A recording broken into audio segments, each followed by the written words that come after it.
Lucas Andrade llegó a su apartamento en Valencia, agotado después de otro día interminable de reuniones y viajes. Todo lo que esperaba era silencio, hasta que escuchó una voz que lo atravesó. «Papá, mira lo que hicimos». En la mesa del comedor, Clara y Elías, sus mellizos de 6 años, estaban frente a un pastel torcido de naranja y almendra, con una vela torcida. Rosa, la cuidadora, los acompañaba mientras cantaban un cumpleaños feliz tímido, lleno de amor. Lucas sintió un golpe seco en el pecho. Era su propio cumpleaños, y lo había olvidado. Se acercó, abrazó a sus hijos y dejó que las lágrimas, reprimidas durante años, salieran por primera vez. Ese pastel sencillo le recordó algo que ningún lujo había logrado: la vida real se mide en momentos compartidos. Si quieres conocer la historia completa, quédate hasta el final y suscríbete a este canal. Cada semana contamos historias que te recuerdan lo que realmente importa. Rosa sonrió con una mezcla extraña de orgullo, pudor y un leve nerviosismo que intentó ocultar limpiándose las manos en el delantal, aunque ya no había forma de disimular las manchas de harina. Los niños insistieron, señor Lucas, dijo suavemente. Dijeron que, aunque usted no estuviera, querían celebrarle igual. Elías, con las mejillas rojas por el calor de la cocina y la emoción, sostuvo la vela entre sus dedos pequeños, como si fuera un tesoro frágil. ¿Soplas tú o soplamos los tres?, preguntó con inocencia. La pregunta cayó sobre Lucas con una ternura que le desgarró algo muy hondo. Quiso responder, pero la voz no le obedeció. Era como si su garganta se hubiera convertido en un nudo enorme, imposible de desatar. Se inclinó lentamente, casi en cámara lenta, como si su cuerpo necesitara asegurarse de que aquello era real. Abrazó a sus hijos sin medir la fuerza, aferrándose a ellos como quien se agarra a una vida que estuvo dejando escapar sin darse cuenta. La respiración se le quebró, torpe, involuntaria. Lloró. No un llanto dramático, ni ruidoso. Fue un llanto viejo, guardado, oxidado. Un llanto que llevaba 15 años atrapado, desde la última vez que se permitió sentir algo cuando enterró a su padre. Desde entonces, Lucas había vivido en modo automático, eficiente, impecable, frío. Creía que así se sobrevivía en el mundo que él había elegido. Ahora entendía que, en el proceso, había renunciado a una parte esencial de sí mismo. Perdón, susurró. La palabra salió rota, casi inaudible, y él mismo no supo bien por qué pedía perdón. ¿Por olvidarse de su cumpleaños? ¿De ellos? ¿De él mismo? Quizá de todo. Clara, con esa sabiduría simple que solo los niños poseen, apoyó su mano pegajosa en la mejilla de su padre. No pasa nada, papi, dijo, como si realmente no pasara nada. Rosa nos ayudó mucho. Lucas levantó la mirada. Fue entonces cuando observó los detalles que antes, en su vida acelerada, jamás habría notado. Los dedos de Rosa manchados de harina seca. El cabello suelto con mechones rebeldes pegados a su frente. La cocina llena de cáscaras de naranja, azúcar derramada y platos acumulados como si una tormenta de entusiasmo infantil hubiera pasado por ahí. Y sus hijos, riendo, moviéndose por la cocina como dos pequeñas fuerzas de energía pura, con manchas de chocolate en las comisuras de los labios y migas en la ropa. Todo ese caos tenía un orden profundo, el del cariño. Algo se remeció dentro de Lucas. Era una mezcla de vergüenza y revelación. Mientras él corría detrás de juntas interminables, hoteles en expansión y números que nunca acababan de cerrar, otros estaban viviendo la vida que debería haber sido la suya. Otros estaban enseñando a sus hijos a romper huevos, a mezclar masa, a cantar bajito para no molestar. Otros estaban creando recuerdos en su lugar. No sabía cómo había llegado a ese punto, pero sí supo, en ese instante exacto, que no quería seguir así. Ese pastel torcido, esa vela temblorosa y esas manos pequeñas eran la señal más clara que la vida podía darle. Se estaba perdiendo lo importante. Aquel abrazo duró más de lo que cualquiera habría previsto. No porque los niños no quisieran separarse, sino porque Lucas parecía aferrarse a un momento que temía que se le escapara entre los dedos y soltaba demasiado pronto. Cuando finalmente respiró con calma, se incorporó despacio y dejó que Clara y Elías se sentaran a su lado, como dos guardianes silenciosos de un instante sagrado. Fue entonces cuando la ausencia de una persona se volvió evidente. No por un ruido, sino por un silencio demasiado profundo. Un hueco que ninguna vela podía llenar.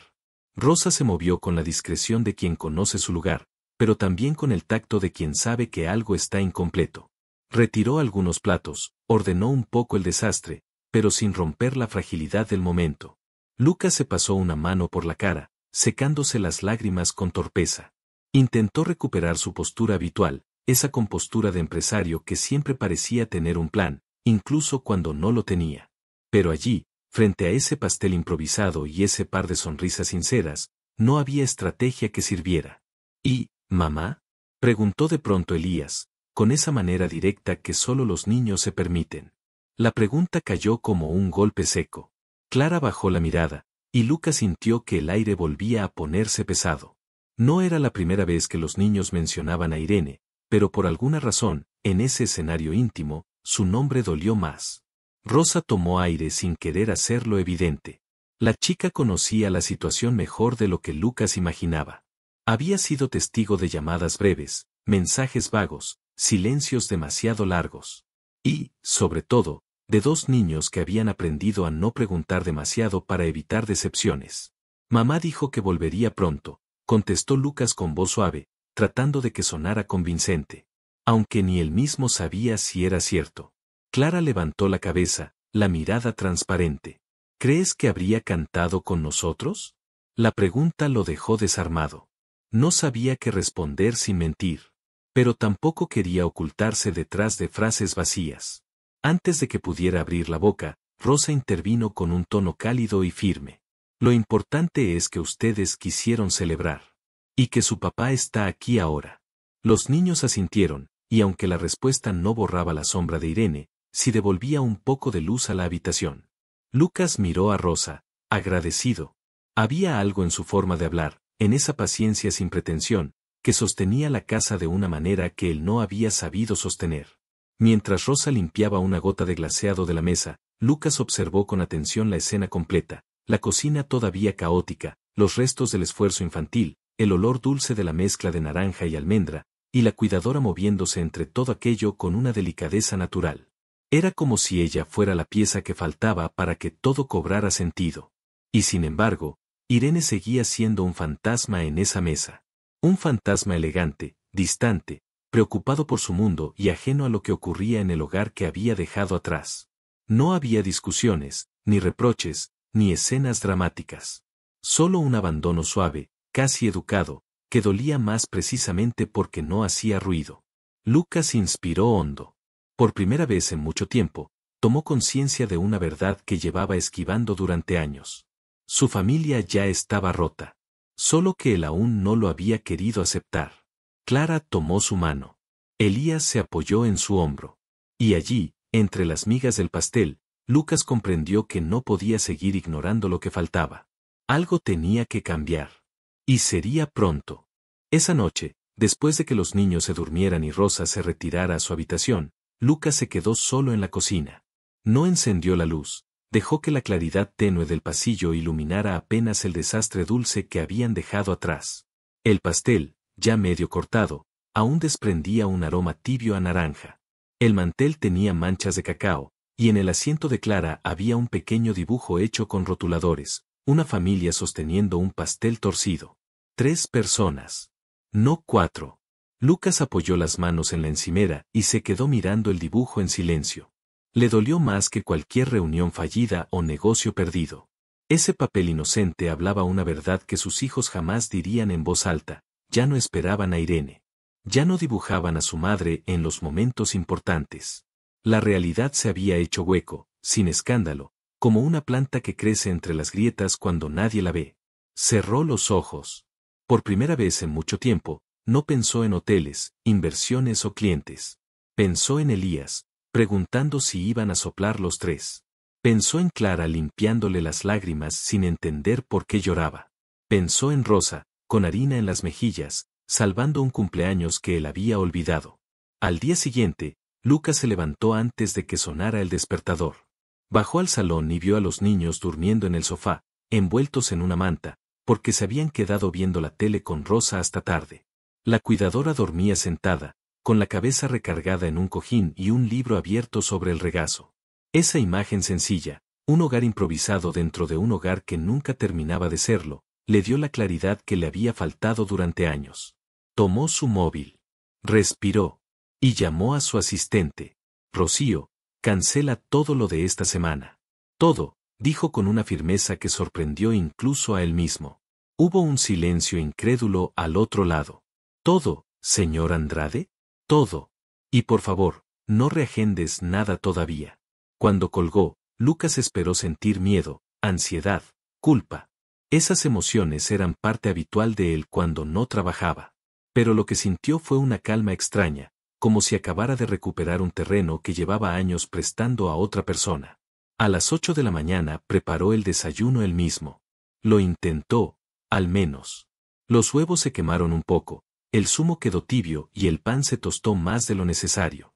Pero cuando los niños bajaron y lo vieron ahí, de pie, con el delantal torcido y un plato de intentos fallidos, sus sonrisas fueron el mejor aplauso que había recibido en años. ¿Hoy no trabajas, papá?, preguntó Elías, desconfiado, como si la respuesta pudiera romper un hechizo. Lucas negó con la cabeza y se sentó con ellos. Hoy me quedo con ustedes. Y luego, sin pensarlo, añadió. Esta semana también. Clara abrió los ojos, sorprendida. ¿De verdad? ¿De verdad? Ese día fueron al parque, comieron helado, construyeron castillos de arena en la playa y se ensuciaron más que en cualquier salida anterior. Lucas descubrió que sus hijos hablaban más de lo que él pensaba, que tenían chistes internos, que les encantaba inventar palabras y que Elías dibujaba coches como si hubiera nacido para ello. Rosa los acompañaba con esa serenidad que la caracterizaba, sin intentar ocupar ningún lugar que no le correspondiera, simplemente estando ahí cuando hacía falta. Lucas la observó varias veces a lo largo del día, su forma de agacharse para escuchar a los niños, de reír sin exagerar, de tener siempre algo en la bolsa por si acaso. Ella no llenaba un vacío, mantenía unida la parte que todavía seguía en pie. Al caer la noche, cuando volvieron a casa y los niños subieron corriendo las escaleras, Lucas se quedó solo con ella unos segundos. Gracias, Rosa, dijo, sincero, sin formalidades. Hoy, yo no habría sabido cómo hacerlo sin ti. Ella bajó la mirada, sorprendida. Solo hago mi trabajo, señor Lucas. No. Hoy hiciste más. Rosa no respondió. Solo sonrió con timidez y siguió a los niños. Lucas se quedó mirando cómo se alejaba y pensó en una verdad que apenas empezaba a admitir. Su vida había empezado a cambiar el día en que ella llegó, y él aún no había entendido hasta qué punto. El jueves por la tarde, mientras los niños pintaban en el suelo del salón y Rosa preparaba una merienda improvisada con fresas y galletas, el móvil de Lucas sonó. Un mensaje. Breve. Frío. Era de Irene. Llegaré el lunes. Tenemos que hablar. Lucas se quedó inmóvil unos segundos. Habían pasado semanas desde la última vez que ella escribiera algo más que estoy bien, no me esperen. Y ahora volvía así, sin una explicación, sin una referencia a los niños, sin un solo rastro de la mujer que había sido antes. Guardó el teléfono sin contestar. Rosa, que estaba cortando frutas en la encimera, levantó la mirada. No preguntó nada, pero su gesto se volvió más contenido, como si intuyera que algo había cambiado en el ambiente. Los niños no notaron nada. Elías seguía coloreando una carretera que ocupaba ya 3 páginas unidas con celo. Clara pintaba mariposas que parecían flores y flores que parecían animales. Lucas los observó con una mezcla difícil de explicar, orgullo, nostalgia, culpa, y un miedo silencioso. Porque Irene, con un solo mensaje, había recordado algo que él llevaba evitando toda la semana. Esa calma no iba a durar para siempre. Esa noche los niños cayeron rendidos temprano, exhaustos después de otro día al aire libre. Cuando Lucas bajó de dejarlos arropados, encontró a Rosa recogiendo los rotuladores y las hojas esparcidas por el suelo. Había una concentración suave en sus movimientos, como si ordenar el caos fuera una forma de respirar. «Puedo ayudarte», dijo Lucas. Ella sonrió sin detener lo que hacía. «Ya casi termino». Pero él se arrodilló de todos modos y empezó a recoger dibujos. Hubo un silencio cómodo entre los dos, de esos que solo se dan cuando la presencia del otro no pesa. Cuando terminaron, Rosa se quedó mirando la mesa, donde habían dejado los platos de la merienda. Hoy Clara dibujó una familia en la playa, comentó con la naturalidad de quien comparte un detalle, no una opinión. Lucas arqueó una ceja. «Ah, sí. Estábamos los cuatro, dijo ella, y solo después pareció darse cuenta de cómo sonaba aquello. Quiero decir, estaban ustedes cuatro. Usted, los niños y... Se interrumpió. No quería decir el nombre. Lucas lo terminó por ella. Irene. Rosa asintió, incómoda. No sé si lo hizo a propósito, continuó.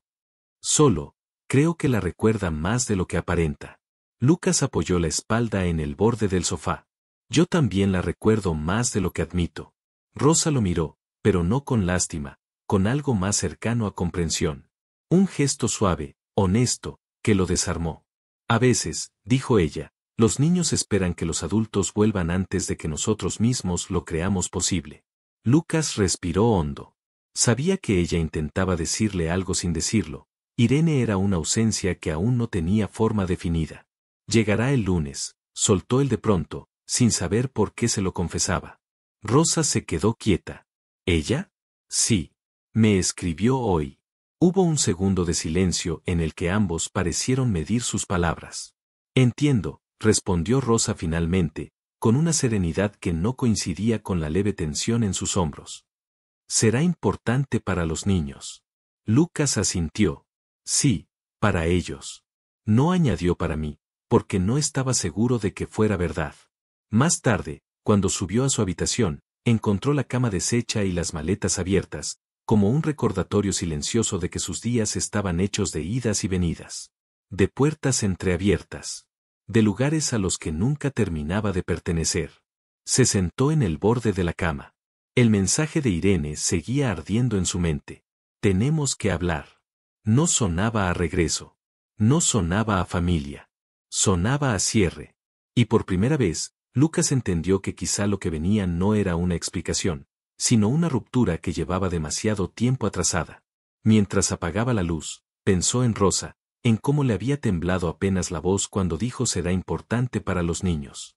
Y en cómo, sin querer, ella misma se estaba preparando para hacerse a un lado cuando Irene volviera. Lucas se recostó. Miró el techo. Y sintió un peso nuevo, distinto al del trabajo o las culpas antiguas. Era el peso de algo que no quería perder, aunque todavía no se atreviera a nombrarlo. El domingo amaneció con un silencio distinto, más denso que la calma habitual del edificio. Lucas se despertó antes que los niños y bajó al salón en calcetines, sintiendo el frío del suelo como un recordatorio de que ese día no podía ocultarse en sus rutinas. Rosa ya estaba en la cocina, preparando café y panqueques. Sus manos tenían un leve temblor que él notó de inmediato, pero no lo comentó. Buenos días, dijo Lucas, intentando sonar natural. Buenos días, señor Lucas, respondió Rosa, con una sonrisa tímida. Los niños querían panqueques. Lucas asintió, observándola mientras movía los utensilios con cuidado.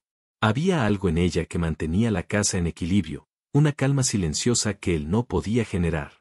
¿Dormiste bien?, preguntó ella, sin mirarlo directamente. Más o menos. Por lo de Irene, añadió Rosa. Lucas suspiró. Sí, Irene. Su nombre era un recordatorio de todo lo que había estado evitando. No sé qué quiere decir mañana, confesó. Quizá no sea tan grave como cree, respondió Rosa, con esa serenidad que lo desarmaba. Cuando los niños bajaron, insistiendo en ir al parque, Lucas aceptó. Rosa los acompañó. Caminaban los cuatro juntos, improvisando un hogar que hasta hace poco él había ignorado. Clara iba de la mano de Rosa, Elías corría persiguiendo la pelota. Lucas los observaba desde atrás, sintiendo que cada risa, cada gesto, era más valioso que cualquier contrato o reunión. De regreso a casa, mientras los niños dibujaban, Rosa guardaba los platos. Lucas se quedó cerca, sosteniendo un vaso que no bebía. Por un instante, preguntó lo que no podía callar. Rosa, ¿te irías si todo cambiara? Yo estoy aquí por los niños, respondió ella, con sinceridad. Mientras ellos me necesiten, no pienso irme. Lucas bajó la mirada, con el corazón apretado. No era miedo. Era otra cosa, algo que aún no podía nombrar. Ella dio un paso atrás y sonrió suavemente. No anticipe el lunes, susurró. Aún es domingo. Y por un instante, un domingo silencioso y frágil, Lucas comprendió que quizá, por primera vez, la vida podía ser distinta. No perfecta, pero real. El lunes llegó con un silencio inesperado. Irene apareció a las 10 de la mañana, con maleta y gafas oscuras. Lucas abrió la puerta y la vio. Nada dramático, nada ruidoso. Solo la mujer que había decidido no quedarse. Necesitamos hablar, dijo ella. Lucas asintió. Sabía que esas palabras cerraban un capítulo que llevaba meses abierto. Rosa se llevó a los niños al parque sin hacer preguntas. Lucas la vio marcharse desde la ventana y por primera vez en semanas, sintió como la casa se desarmaba sin ella. Era un vacío extraño, silencioso, pero necesario. Irene habló. No levantó la voz, no pidió perdón.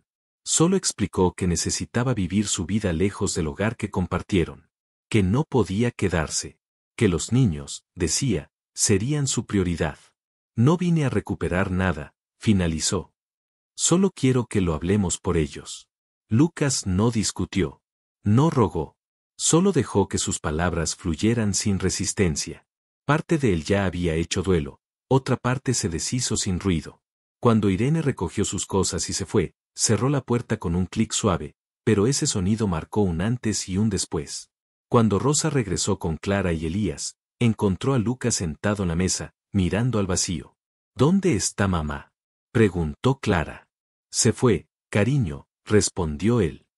Pero vamos a estar bien. Los tres. Rosa se quedó a un lado, sin intervenir, dejando que la escena respirara. Los niños sonrieron tímidamente, y Lucas los abrazó.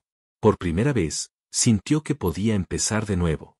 La cocina olía a naranja y almendra, recuerdos de un pastel que había salvado un cumpleaños, y de alguna manera, la vida misma. Lucas miró a Rosa, que estaba cerca, y apenas sonrió. Un gesto pequeño, honesto, lleno de futuro.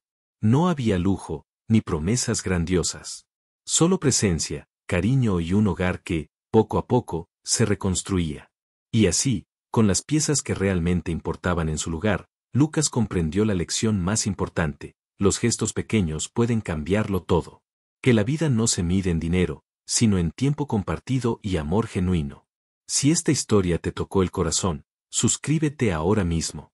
No te pierdas más relatos que te harán sentir, reflexionar y recordar lo que realmente importa.